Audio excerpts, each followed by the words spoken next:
തിരിഞ്ഞു തിരിഞ്ഞ് നടന്നവളെ വീടിനകത്തേക്ക് കൂട്ടിക്കൊണ്ടു പോകുന്നു. നായ, എച്ചിൽ തിരുന്ന നായ. എവിടെയാണ് പോയിരുന്നത്? ഓളെ വളർത്താൻ അറിയില്ല. നാണം കെട്ട് എന്റെ അഭിമാനം പോയി. നിങ്ങളുണ്ടല്ലോ, നിന്നെ വെട്ടിക്കൊന്നാലേ എനിക്ക് സമാധാനം കിട്ടും. അവളോടുള്ള സ്നേഹം കൊണ്ട് കണ്ണിൽ ഇരുട്ടിയായിരുന്നു വിചാരിച്ചപ്പോ അവൾക്ക് നേരെ അരിവാളാകും.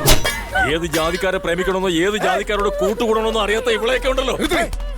എന്റെ ജാതിയാണ് വലുതെന്ന് പറഞ്ഞവരൊന്നും ഇതുവരെ മര്യാദക്ക് ജീവിച്ചിട്ടില്ല. എന്റെ ജാതിയാണ് വലുതെന്ന് പറഞ്ഞവരൊന്നും മര്യാദക്ക് ചത്തിട്ടില്ല. എല്ലാത്തിനും കാരണം നീയാ. ആ, നീ എല്ലാത്തിനും സമ്മതം വിളിക്കോ? നന്നായിക്കോളൂ. നോക്ക്, ക്ഷമിക്കാൻ അറിയുന്നവനാ മനുഷ്യൻ. മോള് തെറ്റ് ചെയ്താൽ ക്ഷമിക്കാൻ അറിയാത്ത മനുഷ്യനാണ്. എന്റെ മോളാത്. ഞാൻ അവളെ എന്ത് വേണമെങ്കിലും ചെയ്യും. നീയാണ് എന്നോട് ചോദിക്കാൻ? നേരത്തെ ആവേശത്തിലും വേദനയിൽ അടിച്ചപ്പോ അവള് നിന്റെ മകളായിരുന്നു.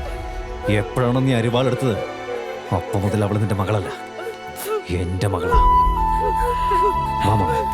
ഓടാ, കൊണ്ടുപോ. ആ നായെ തെരുവിലിട്ട് ഞാൻ വെട്ടി അരിയും. ഞാൻ ജീവനോടെ ഉണ്ടല്ലോ. നിന്നെയും ചേർത്ത് കൊല്ലൂടാ ഞാൻ. ചെയ്യട്ടെ, ചെയ്ത് കാണിക്കേ. അതാണ് ചേട്ടന്റെ ഇഷ്ടമെങ്കിൽ സന്തോഷത്തോടെ ചെയ്യേ.